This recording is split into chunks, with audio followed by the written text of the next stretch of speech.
अपने तमाम सुनने वाले, देखने वाले बहुत सारे लोगों की खिदमत में आज फिर एक नई सादगी के साथ हम हाजिर हैं। दरअसल कोरोना वायरस की ये वबा जो फैली हुई है, इसको तकरीबन 2 साल हो गए। लेकिन इन 2 सालों में मैंने बहुत ही कम किसी भी मुल्क के किसी भी हेल्थ मिनिस्टर या हेल्थ वर्कर या हेल्थ के जो रिलेटेड लोग काम कर रहे हैं या मिनिस्टर हैं, उनसे ये नहीं सुना कि आप अपनी ग़िज़ा जो है उसमें एहतियात करें, क्या खाएं क्या ना खाएं। आपने भी नहीं सुना होगा, मैंने तो नहीं सुना कि वैक्सीन लगाएं, बहुत जरूरी है, मैं इसके खिलाफ नहीं हूं। बूस्टर लगाएं, जरूरी है, मैं इसके भी खिलाफ नहीं हूं। बूस्टर वैक्सीन आपकी इम्यूनिटी को बढ़ाने के लिए ही है, ताकि आप उस बीमारी का मुकाबला कर सकें। लेकिन उसके साथ साथ कुछ ग़िज़ाएं ऐसी हैं जिनके ना खाने से, और कुछ ग़िज़ाएं ऐसी हैं जिनके खाने से इम्यूनिटी बढ़ती है, उनका जिक्र नहीं होता। अब क्यों नहीं होता, इसके पीछे कई चीजें जो है वो कार फरमा है, और लोगों को ये समझना चाहिए। आप कम से कम 8 घंटे की नींद होनी चाहिए आपकी। रेगुलर आप वॉक पे जाएं, वर्जिश करें। आप अगर नमक इस्तेमाल करते हैं खाने पीने में, तो रॉक सॉल्ट यानी रियल सॉल्ट जो है, जो दाने दाने का होता है, वो दाने जैसा पिसा हुआ नहीं, पिसा हुआ रिफाइन किया हुआ है, उसमें बहुत सारी चीजें निकल गई हैं जो सेहत के लिए जरूरी है, तो आप वो नमक इस्तेमाल करेंगे। आप फ्रूट खाएंगे, सब्जियां खाएंगे, और आप जंक फूड जिसमें ये सारे फ्राइड चीजें वगैरह हैं, बर्गर चिप्स चीजें शामिल हैं, इनसे आप परहेज करेंगे।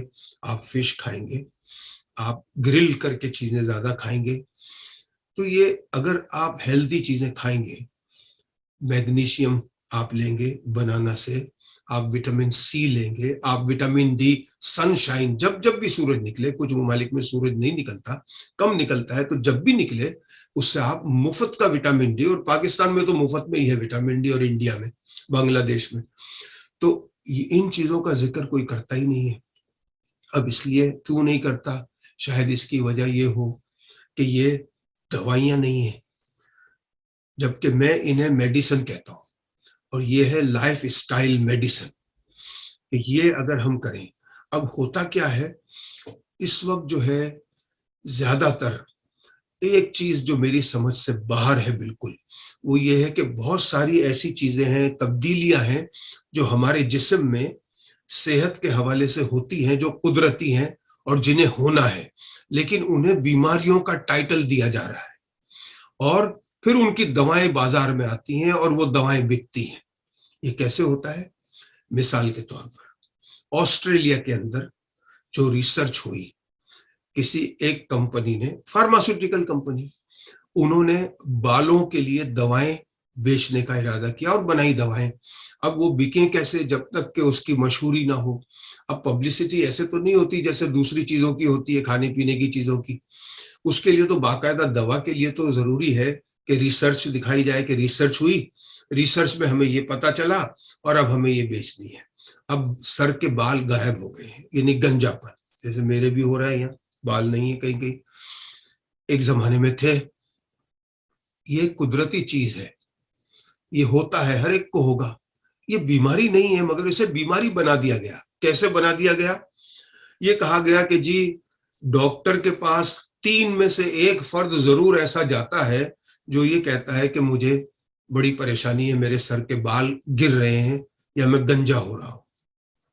या ये बताया गया कि 40% लोग जो हैं वो नफ्सियाती तौर पर स्ट्रेस, और या कुछ लोग डिप्रेशन में भी चले जाते हैं क्योंकि उनके बाल नहीं हो।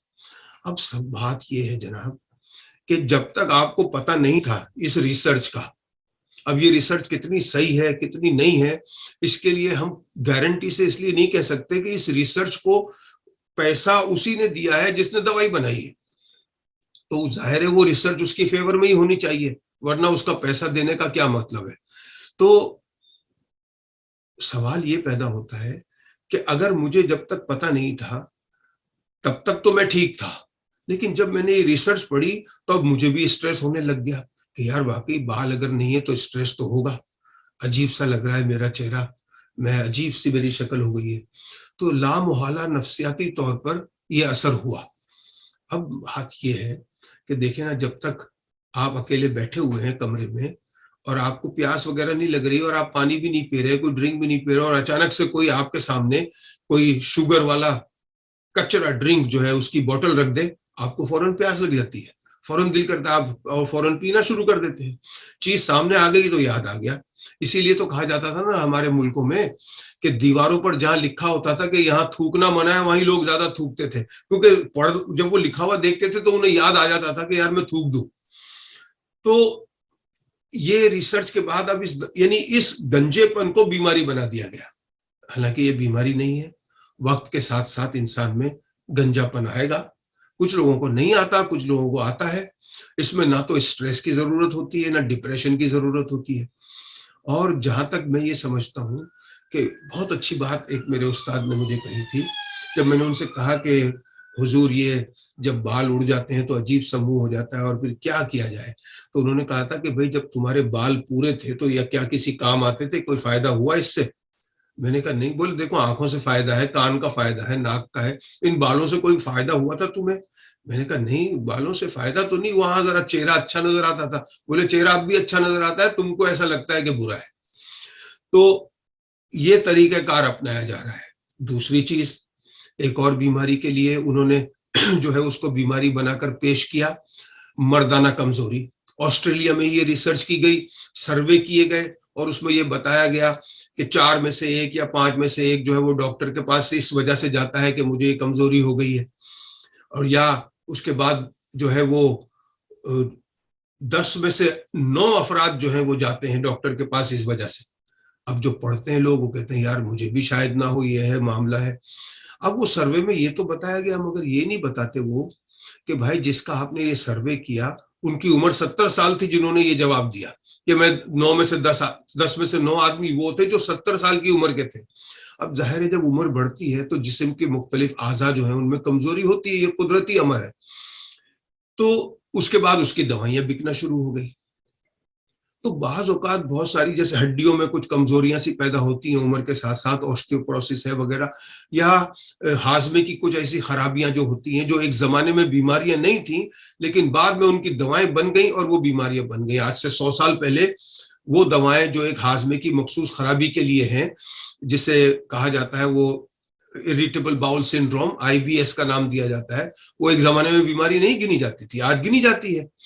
تو بہت ساری ایسی چیزیں ہیں جو قدرتی طور پر ہمیں ہوں گی، لیکن اس کا سد باب ہم اپنی خوراک سے، ہماری خوراک اگر ریئل فوڈ پہ ہوگی، ہیلدی غذا ہوگی، تو ہم بہت ساری ان چیزوں سے بچتے رہیں گے اور ہم ان جھانسوں میں نہیں آئیں گے جو یہ بہت سی ایسی بری کمپنیاں، جو فارماسیوٹیکل کمپنیاں جو ہمیں دواؤں کا عادی بنا رہی ہیں.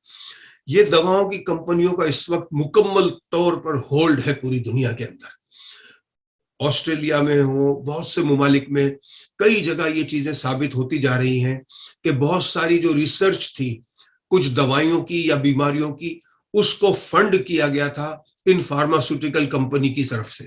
اب ظاہر ہے اگر آپ ایک کاروباری شخص ہیں، آپ کا ایک کاروبار ہے، ایک دکان ہے یا فیکٹری ہے، آپ کوئی چیز بناتے ہیں اور آپ چاہتے ہیں کہ وہ بازار میں زیادہ بکے، اور اگر یہ جو کاروان ادب ہے مثال کے طور پر، یہ ایک مشاعرے کا آرگنائز کر رہے ہیں کہ ہم ایک مشاعرہ کریں گے، ہمارے پاس اس کا خرچہ 1000 پاؤنڈ کا ہے، تو ہم 4-5 بزنس مینوں کے پاس جائیں گے کہ بھائی آپ کا جو لوگو ہے یا آپ کا جو کاروبار ہے اس کی ہم مشہوری کریں گے اور آپ ہمیں 200 پاؤنڈ کے جو ہے اسپانسر کریں. تو ایسے اسپانسر ہوتا ہے، اخباروں میں جو اشتہار ہوتے ہیں مختلف کمپنی کے، وہ اسی لیے ہوتے ہیں کہ ان کا مال بکے گا اور لوگ خریدیں گے.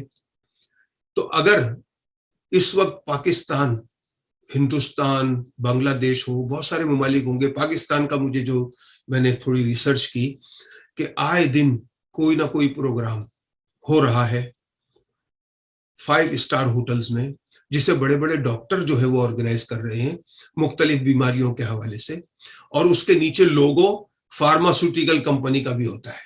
یعنی اس کا پورا خرچہ 5 स्टार होटल का वगैरह का फार्मास्यूटिकल कंपनी जो है वो दे रही है। अब जाहिर है अगर वो कंपनी खर्चा दे रही है तो लामुहला उसके जहन में ये तो होगा ही कि इस सेमिनार में वही बात की जाए कि जिससे लोग इनकी दवाएं जो है वो खरीदें और डॉक्टर प्रिस्क्राइब करें। बहुत सारी ऐसी चीजें हैं जिनका इलाज जो है या जिन पर कंट्रोल बगैर दवाओं के भी हो जाता है। मैं किसी को ये कभी मशवरा नहीं देता कि आपको जिस डॉक्टर ने जो दवाएं लिख के दी हैं आप वो छोड़ दें, ये मैं कभी नहीं कहता, ये कानून के खिलाफ है।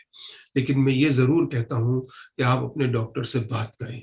इस वक्त जिस दौर में हम हैं वो है miss inform doctor, miss inform patients. डॉक्टरों को पता नहीं है कि ये जो दवा हम लिख रहे हैं इसकी रिसर्च उन्होंने पढ़ी है, सब ने नहीं पढ़ी होती। मरीज को ये पता नहीं है कि इसके साइड इफेक्ट्स क्या हैं, और उसे ये भी पता नहीं है कि अगर मेरा कोलेस्ट्रॉल बॉर्डर के करीब है, अभी हुआ नहीं है, तो क्या जरूरी है कि मैं स्टाटिन की टेबलेट लेना शुरू कर दूं या मैं अपनी गिजा या लाइफ स्टाइल चेंज करके उस पर कंट्रोल करूं। और वो कर सकता है। ये बात बर्तानिया के NHS के मारूफ तरीन कार्डियोलॉजिस्ट ने कही है। और मेरी शुगर जो है उसको मैं अपनी गिजा से कंट्रोल कर सकता हूं, टाइप 2 डायबिटीज। ये बात भी बर्तानिया ही के NHS के जनरल प्रैक्टिशनर डॉक्टर ने बताई है, और उसने ये साबित भी किया है अपने 100 मरीजों पर तजुर्बा करके, और ब्रिटिश डायबिटिक एसोसिएशन ने उसका इंटरव्यू भी शाया किया है। तो इस वक्त हम जिस दौर से गुजर रहे हैं हमें बहुत एहतियात की जरूरत है। अभी पाकिस्तान में मैंने सुना था कि एक कानून ये भी आ गया है या आने वाला है कि डॉक्टरों जो हैं वो मुख्तलिफ दवाइयों के नाम लिखते हैं कि भाई आप ये दवा लें बाजार से। वो दवा किसी मखसूस फार्मास्यूटिकल कंपनी की होती है जिसकी मार्केटिंग उसके सेल्समैन जो है उन्होंने डॉक्टर्स के साथ की होती है। अब उन्होंने उसके साथ क्या किया होता है ये तो अंदर की बात होती है जो मुझे नहीं मालूम, लेकिन कुछ ना कुछ तो होता है। तो डॉक्टर उस दवा का नाम लिखता है, केमिस्ट उन्हें वो दवाई देता है। अब इस सिलसिले को रोकने के लिए ये हुकूमत ने कहा कि डॉक्टर दवाई का नाम नहीं लिखेंगे, फॉर्मूला लिखेंगे, और वो केमिस्ट के पास फॉर्मूला जाएगा और उस फॉर्मूले के मुताबिक मुख्तलिफ कंपनियों की दवाइयां हैं जो सस्ती भी हो, ब्रांडेड ना हो, वही चीज होगी, और वो उसको दे दी जाए ताकि उस आदमी का, अगर वो गरीब भी है बेचारा, और ज्यादातर गरीब है, तो उनके पैसे बचें। मसलन बर्तानिया में आप देखें, जिन दुकानों पे आप जाएं, ये केमिस्ट की दुकानों पे, वहां मैंने अक्सर देखा और मैंने उनसे कहा भी है कि आपने ब्रांडेड नाम की पैरासीटामोल बच्चों की रखी हुई है जो 3.5-4 पाउंड की है। आप जो नॉन ब्रांडेड है पैरासीटामोल वो 1.5 पाउंड 2 पाउंड की है, आप वो नहीं रखते। उसको ढूंढने के लिए लोगों को पाउंड शॉप में या इधर उधर जाना पड़ता है, और अब तो पाउंड शॉप से भी वो हटाते जा रहे हैं ताकि लोग ब्रांडेड लें 4 पाउंड वाली। भाई क्यों लें? उसमें भी 125 मिलीग्राम पैरासीटामोल है जो बच्चे को चाहिए, और जो नॉन ब्रांडेड है उसमें भी वही है, सिर्फ ब्रांड का ही फर्क है। तो वो ये तरीक़ेकार अपनाया जा रहा है। तो अब मुझे ये डर है कि हुकूमत पाकिस्तान ने ये एक कदम अच्छा अगर उठा लिया है कि डॉक्टर नुस्खा लिखेगा और जो केमिस्ट है वो उस नुस्खे के मुताबिक, मसलन डॉक्टर जो है वो को बच्चे को देनी है तो वो लिख देगा पैरासीटामोल 125 मिलीग्राम, वो उस ब्रांडेड दवा का नाम नहीं लिखेगा। तो अब जाहिर है केमिस्ट जो है वो सस्ती वाली भी उसे दे, तो अब क्या होगा? शायद फार्मास्यूटिकल कंपनी वालों के जो सेल्समैन हैं वो डॉक्टरों के पास जाने के बजाय फार्मेसी में जाना शुरू हो जाएंगे कि अगर आपके पास ये नुस्खा है तो आप हमारी दवाई देना, हम आपको ये कमीशन दे देंगे। ये चीज भी शुरू हो सकती है। अब कहां से रोकें? इसके लिए जरूरी है कि जो अवाम है उसे आगाही होनी चाहिए और समझ होनी चाहिए जब वो दवा खरीदे कि वो क्या खरीद रहा है। आज के लिए इतना ही। जिंदगी रही तो सादगी के साथ फिर मिलेंगे।